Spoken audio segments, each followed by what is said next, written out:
Hi, Steve, Dan again. I sent you an email yesterday that I don't think made a lot of sense to you. I was trying to get too much out at once. Anyway, I'm from northern Utah, and I've been hunting since I was 16, now 63. I hunted mostly by myself, but was always very careful and conscious of my surroundings, even though I would walk for miles. I've been told I'm something of a mountain goat. As per my last email to you, I know that I told you of feelings that I've had in the woods and the sounds I've heard. That fear I told you about when I was walking out from bow hunting and pointing my bow at something in the dark keeps me away from there to this day. There's a history of events with Bigfoot at this place, on Monte Cristo at 6-Bit Springs, that I was unaware of until a friend told me about it later. When I was walking out, it got dark, and shortly thereafter I realized I was being paralleled. This thing stepped on a branch, and it's too muffled for the brake, like a twig under your boot.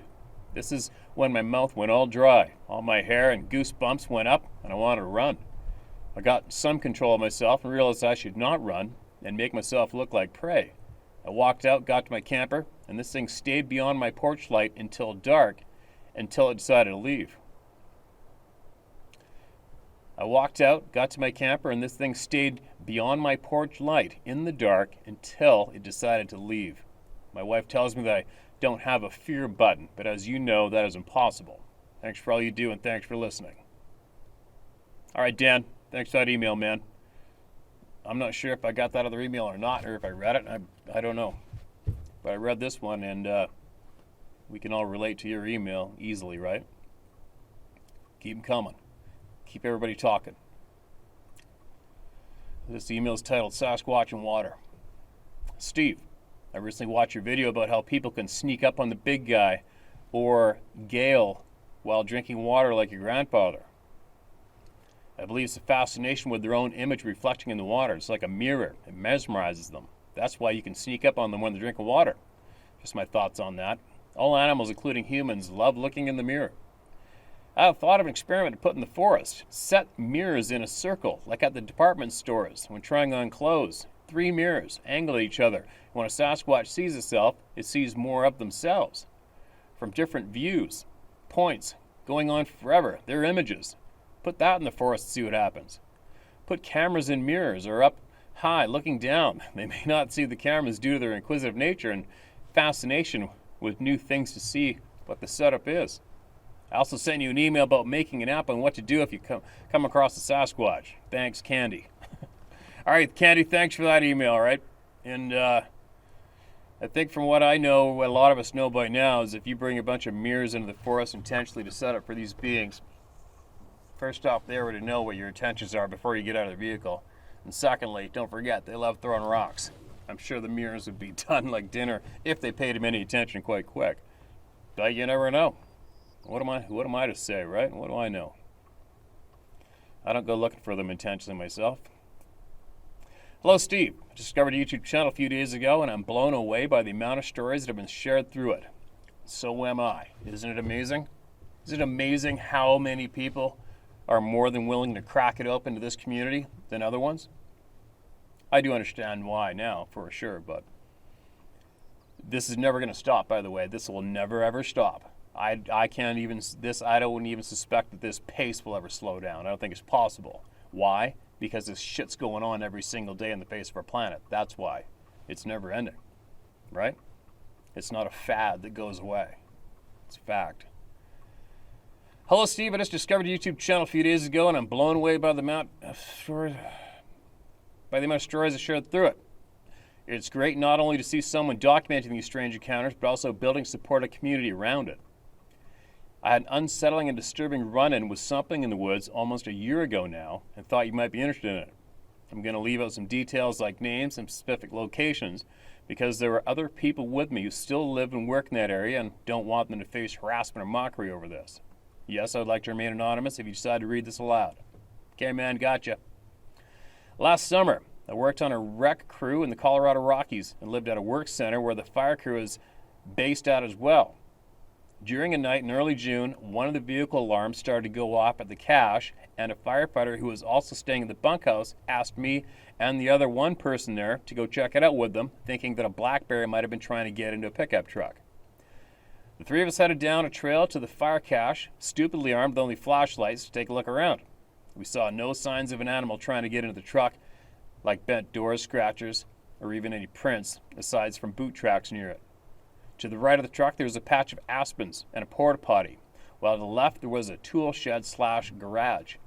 I continued to look around the truck to see if I could find any animal prints or signs of what set off the alarm, while the others went inside the tool shed to get the keys to the truck and turn the alarm off. They shut off the alarm, left the shed, and turned towards me, which is when I then heard a guttural growl. It sounded like a movie monster. I nearly soiled myself. And they shouted at me to run before taking off towards the bunkhouse. I panicked and ran after them as fast as I could, not even thinking to look behind me. When I caught up to them at the cabin, I was upset at first and thought they had played a prank on me, but they were being completely serious. I was told they saw a pair of glowing eyes and an outline taller than the porta potty behind me before hearing the growl and bolting. We talked about what that noise was, and since none of us had ever heard an animal make a noise like that, the only animal in the area that could have stood above the porta potty would have to have been a huge black bear. But then the alarm started to go off again, and we all decided to call the sheriff. While waiting for a deputy to arrive, the alarm went off and then on again before finally stopping all on its own. The deputy took a look around, said they saw nothing out of the ordinary, and told us to lock the door and let him know if anything else happened. The three of us decided it had been resolved and to head to our bunks. Around 1 a.m., the alarm started to go off again. None of us had gotten to sleep, and we all gathered in the cabin kitchen entrance to look out at the cache. We briefly talked about what to do, then one of the guys said something was pacing back and forth between the taillights. I looked out with him, and sure enough, he was right. A figure was pacing behind the truck, and it was tall enough to block out the light above the truck bed as well. We called the sheriff again, and the other two moved out of the kitchen to talk while I stayed and watched, feeling dumbfounded by all of this. I don't know why I did what I did next, other than I had an unexplainable urge to get closer. I opened the front door and started down the path towards the fire cache before snapping out of it and immediately heading back inside, making sure to lock the door behind me. That decision might have saved my life. I stepped into the hallway with the others and then heard the screen door creak open and the front doorknob jiggling. Everyone paused and then looked towards the door as if waiting for it to burst open. By now, we were all freaking out until the cops showed up, and once again, they said they couldn't find anything out of the ordinary, but they were disturbed by the story and would make sure to drive through again during the night. As for us, we got out our pocket knives and double-checked that every door and window was locked, even going as far as to push a cabinet in front of the back door before turning in for a sleepless night. I've been living in and exploring the Colorado Rockies since I was very young, and never have I been as terrified as I was that night. I want to write it off as a series of random events that I strung together out of fear, but I can't explain so much of it. I know for a fact nothing in Colorado makes a noise like I heard that night. I believe something was lurking outside that night. I'm not sure if it was a creature or some psychopath living in the woods, but it scared the shit out of all of us there. Sorry for the long email. Thanks for taking the time to read it. Also, once again, I'd like to thank you for your genuine, respectful videos on this topic. Best wishes. Okay, man. Appreciate it. Thanks for that share. And like you've heard me say to everybody else, if you experience something somewhere out of the ordinary, and that knee-jerks you to go online and start Googling up Sasquatch stories or what have you, and then you come across my channel, and then you go out of your way to get my email and email this in to everybody here, you already know what it is, what you saw. I think it's safe to say everybody that writes in to this channel, to all of you to hear and share with, they know what it was. You know what it is before you email me, more than likely, right? The MO fits. Too many emails have been shared here already, right? Which is good. This is good. This is a good place to come and share, good place to come and learn. What do we got? Steve, I love what you're doing. My name is John Hall. Feel free to use my name. I found your channel about 12 months ago. I live in Australia. I've not seen a Bigfoot myself, commonly called a yowie here, which is one of the many Aboriginal names for them. I've had two experiences with them. The first around 1992. I went fishing by myself at a place south of Jervis Bay, NSW, called Steamers Beach at 3 a.m. I can't remember the distance between the car park and the beach. I think it's about 1.5 kilometers through native bushland on a sandy track. I was walking barefoot, not making a sound on the sand. Every step I took, something big was also taking a step and breaking branches with its weight. It was not a kangaroo or a wallaby. I've grown up in the bush, hunting quietly barefoot since I was a kid, and know all the sounds of the bush. I would turn my headlight in the direction and not see nothing but bush. It eventually put the wind up me, and I bolted for the beach not knowing what it was. I spent the rest of the darkness watching where I came out of the bush and waiting for daybreak. I told a fishing mate about what happened, and he said the local Aboriginal tribal leader who worked for him at the time called them ghoulie gulls. I said, "What the hell is that?" And he said, "Bigfoot, Yowie." He also said they tell their kids not to go out after dark or the ghoulie gull will get you. The second experience happened about 2000 on a property close to the western edge of the Morton National Park, NSW, which is full of wilderness. I was with a mate out spotlighting to get some dog food. I was on the back of the ute with the rifle, and for all you who don't know what a ute is, a ute's a pickup truck in Australia, I know that one, with a rifle ready when I heard this unbelievable howl. It must have a huge lung capacity for how long it went. Neither of us said a thing. Then it did it again, and my mate said, "What the hell was that?" I said, "I don't know, let's get out of here." Steve, there is a website in Australia called Australian Yowie Research. There's been hundreds of reports from all over Australia. The only time I have read anything about a fatality to do with a Bigfoot happened to a Canadian hunter near a town called Mogo, NSW, back around 1970. It's on that site. Thanks, Steve. All right, thanks, John. Appreciate that share. And I'm sure somebody's going to look up that encounter and read about the hunter getting dispatched. That'd be a shitty way to go, wouldn't it? Killed by a frickin' hairy giant in the forest. That would just suck.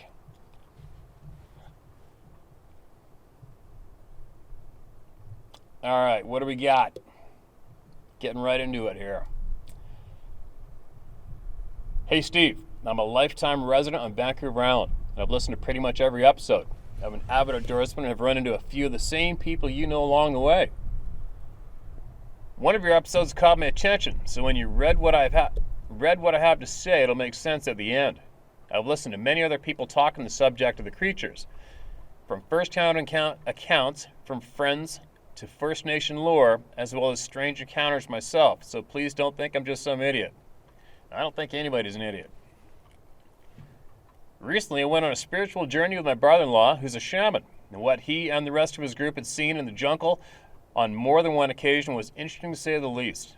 The teacher had mentioned earlier in that day that his cousins had been popping in every Friday, so my brother-in-law was excited to see these guys. When his teacher started chanting in the ceremony, 6 blue orbs come out of the jungle.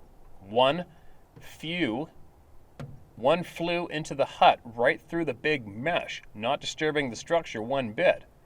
Then get this, 4 entities beamed down out of this orb like Star Trek and started dancing around the room to the instructor's song. No bullshit. Blue orbs and otherworldly beings are definitely related in some way. Many accounts of people from all over have seen these orbs when they have had encounters. I know you don't have time for UFO shit, and I'm not saying or asking you to accept what I'm saying. I just remember to stay open-minded. P.S. Had some really weird shit happen to me, and we'll send you the details in further correspondence. Cheers. Thanks for your time. All right, man. Yeah, I think a lot of people go and hit that ayahuasca rip down the South America, hung out with shamans to do some spiritual healing. There's all sorts of crazy shit going on the planet. There's just no two ways out of it. The key is for everybody to start talking about it openly, and then we start to learn about everything, right? Instead of everything being kept from us.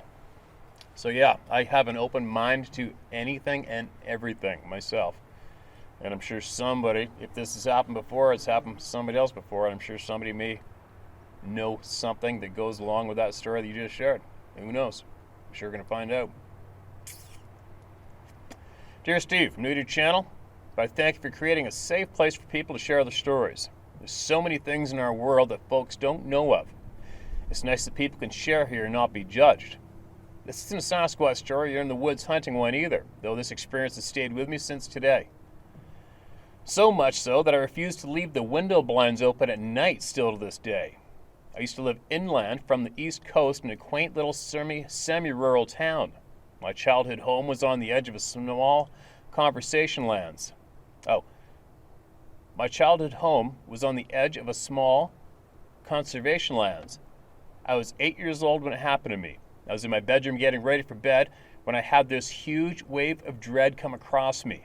The feeling of pure fear that I've never felt or have felt since, that made me instantly freeze in place.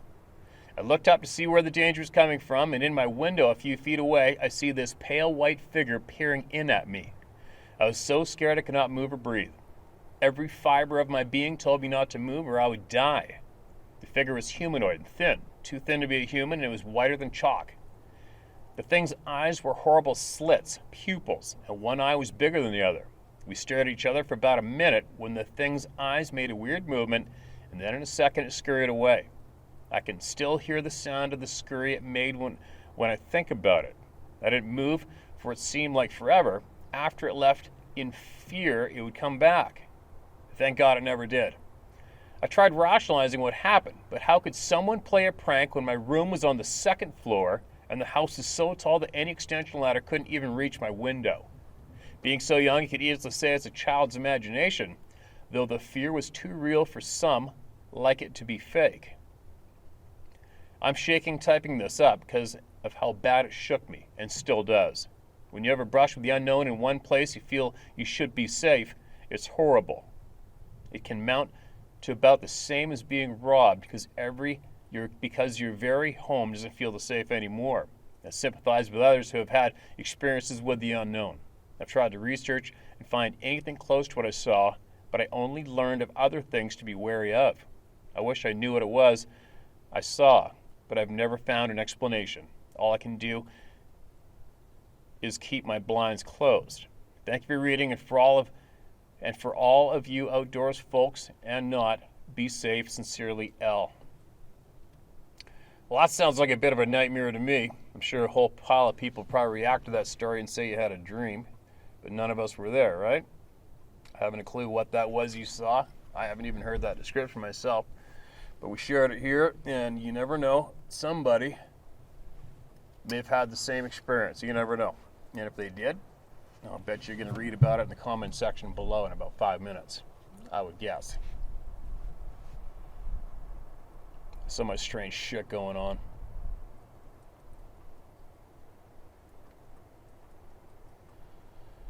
Hello, Steve. Thank you so much for all you do on this subject. I know I really appreciate you reading and sharing people's stories. I've never actually seen one, but here's my story.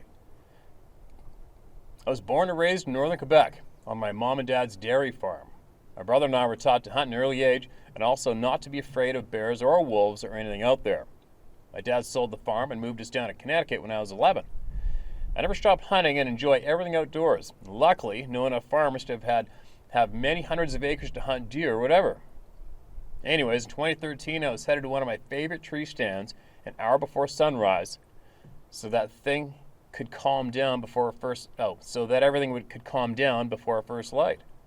About 15 minutes before sunrise, I suddenly had a horrible fear come over me. And I also realized that all the forest sounds had gone dead quiet.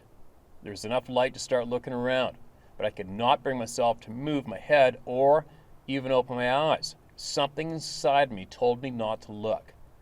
Finally, after about what seemed like 15 minutes, my inner voice said, "Get out now," which I did, and I've never run out of the woods like that. But I knew I had to. That was my last day of hunting. I never saw or heard anything, but whatever happened that day has driven even the love of being out in the woods out of me. I wish I knew what it was that scared me so much, but at the same time, I really don't want to know. Sorry this went on so long, and thank you again just for listening, Carl.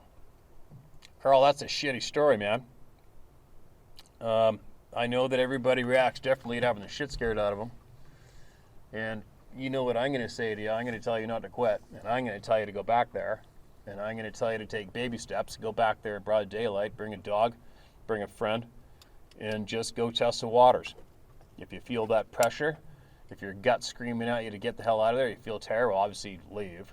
But make sure you take note that if there's some kind of a predator, even a supernatural predator, whatever you want to come up with or guess at, it doesn't matter the flavor of predator or its predator-prey relationship. There isn't a successful predator out there who's going to warn you. If there's some kind of a predator who outclasses your ass and it wants your ass and wants it dead, you're going to be dead before you realize you're being preyed on, as far as I'm concerned. Nothing warns you. Nothing. So, again, for all you people there who have experienced that dread, that terror, that get the hell out of here now, consider that lucky to be able to feel that feeling, all right? Because that's a gift. From whatever it is that's letting you feel that, consider that a gift, right? Because it's giving you a heads up and a head start and a green light to get the hell out of there and be safe. But it doesn't mean dump it all together and quit, all right? It doesn't mean to drop all those passions that we're supposed to be experiencing in life. Never ever quit, ever. And for all you that are curious, you already know, most of you people already know, every single place that I set this camera up, there is ongoing Sasquatch encounters going on even today. At 100% of every single place I stop and film by myself, shit's going down, right? And I'm still doing it, I'm still alive, I'm still here. And so far, maybe once, maybe twice, out of all these videos, at all these dozens and dozens of remote places in British Columbia I go to, I think maybe twice so far. Once we heard that big knock up in the timber, but I was in the middle of the wide open riverbed steelhead fishing, and then the other time I was in the timber on Vancouver Round, and that wasn't good, and I left. So obviously it's not that common of a thing, and it doesn't happen every time you go, right? So I know it's be a real tough thing. It is a tough thing to overcome, having the living piss scared out of you, and then forcing yourself to go back again and carry on like nothing happened. Obviously that is a challenge for basically anybody. But I'll be living proof. I'll be the guinea pig to show you guys it's doable. All right, you don't have to quit. Just use your common sense. Go out there, listen to your gut feelings. If it feels off, it is off, and leave. And then come back again a week later and give it another go later on. All right. More to come. More to come.